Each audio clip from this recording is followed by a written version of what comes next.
Good afternoon student. आज हम लोग अपने 11वीं क्लास के हिंदी पाठ्य पुस्तक से काव्यखंड में रचित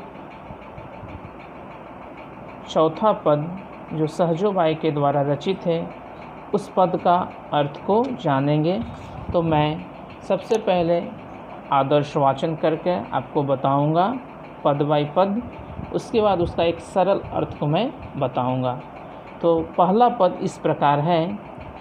मुकुट लटक अटकी मनमाही, नृत्य तन नटवर मदन मनोहर, कुंडल झलक अलक बिथुराई, नाक बुलाक हलत मुक्ताहल, ओठ मटक गति भवे चलाई, ठुमुक ठुमुक पग धरत धरनी पर, बाँह उठाए करत चतुराई, झुनुक झुनुक नुपुर झनकारत, तता थे थे रिझ रिझाई, चरण दास सहजो ही अंतर भवनकारी, जित रहो सदाई।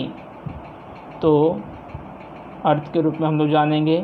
प्रस्तुत पद निर्गुण भक्ति धारा के कवित्री सहजो बाई द्वारा रचित है। इस पद में श्री कृष्ण के रूप, सौंदर्य और लीलाओं का, उनके द्वारा जो कर्तव्य किया जाता था उन लीलाओं का सहज यानी एक आसान रूप से वर्णन किया गया है। सहजो बाई कहती है कि मुकुट की सुंदरता यानी श्री कृष्ण के सर पर जो मुकुट की शोभा है उसकी सुंदरता, उनका मन लोभित है। उसको देखकर उनका मन क्या हो गया है? लोभित हो चुका है, अर्थात उसी मुकुट के ऊपर अटक चुका है। नृत्य करते हुए लीलाधर श्री कृष्ण का मन को हरने वाले कुंडल और बिखरे हुए बाल, कुंडल मतलब कानों की बाली, और उनके जो बिखरे बाल हैं उनकी सुंदरता में और चार चांद लगा रहे हैं। नाक का मोती ओठ का मटकना, जो बोला गया है नाक बुलाक यानी नाक में जो मोती पहनते हैं, नाक की मोती और ओठ का मटकना, भौं का घूमना उनके रूप में लुभावन बना दिया है। धरती पर पाँव ठुमक ठुमक कर पड़ रहा है और बाँह उठाकर चतुराई कर रहे हैं, यानी उनका जो पाँव हैं धरती पर ठुमक ठुमक कर, जैसे आप देखते हैं वर्षा की बूंदें पड़ती है जब, तो धीरे धीरे पड़ती एक छन छन की आवाज़ आती है। उसी तरह जब श्री कृष्ण के पैर जब धरती पर पड़ रहे हैं तो वह ठुमक ठुमक कर आवाज़ आ रहा है। घुंघरू की झनकार तथा थे थे चलना मन को लुभाता है, और जब वह नृत्य करते हैं या चलते हैं तो थे थे या ठुमक ठुमक को एक जो घुंघरू की आवाज़ है उससे उनके मन को रिझाता है, अपनी ओर खींच लेता है। इसलिए अंत में चरण दास कहते हैं कि नटवर का यह रूप हृदय में सहेजने से भी सांसारिक मोह माया से हमेशा के लिए मुक्ति मिल सकती है। अगर नटवर का ये सब सारा चीज़ हम अपने में हृदय में समेट कर रखें, सहेज कर रखें, तो क्या है, इस संसार से हमें मुक्ति मिल सकती है। जो ये संसार जो माया मोह में हम डूबे रहते हैं उस माया मोह से हमें मुक्ति मिल सकती है। आइए दूसरा पद। राम तजु पै गुरु न विसारू, गुरु के सम हरिक न निहारू, हरि ने जन्म दियो जगमाही, गुरु ने आवागमन छुटाही, हरि ने पांच चोर दिए साथा, गुरु ने लई छुटाए अनाथा, हरि ने कुटुंब जाल में गेरी, गुरु ने काटी ममता बेरी, हरि ने रोग भोग उर्झायु, गुरु जोगी करे सबे छुटायो, हरि ने कर्म मर्म भरमायो, गुरु ने आत्म रूप लखायो, हरि ने मोरो आप छिपायो, गुरु दीपक हैं ताही दिखायो, फिर हरि बंद मुक्ति गति लाए, गुरु ने सभी भर्म मिटाए, चरण दास पर तनमन वारू, गुरु न तजु हर की तजी डारू। इसकी व्याख्या है।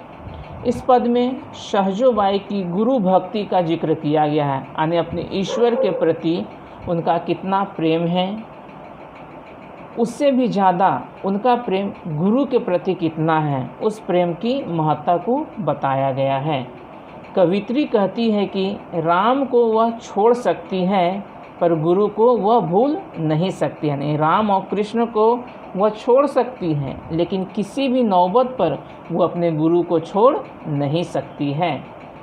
हरि ने संसार में जन्म दिया है, गुरु ने सांसारिक दुखों से छुटकारा पाने का रास्ता दिखाया। हरि जो है, श्री कृष्ण है या राम जो है या ईश्वर है, उन्होंने हमें क्या दिया है, इस धरती पर जन्म दिया है, इस संसार में लाया है, भेजा है।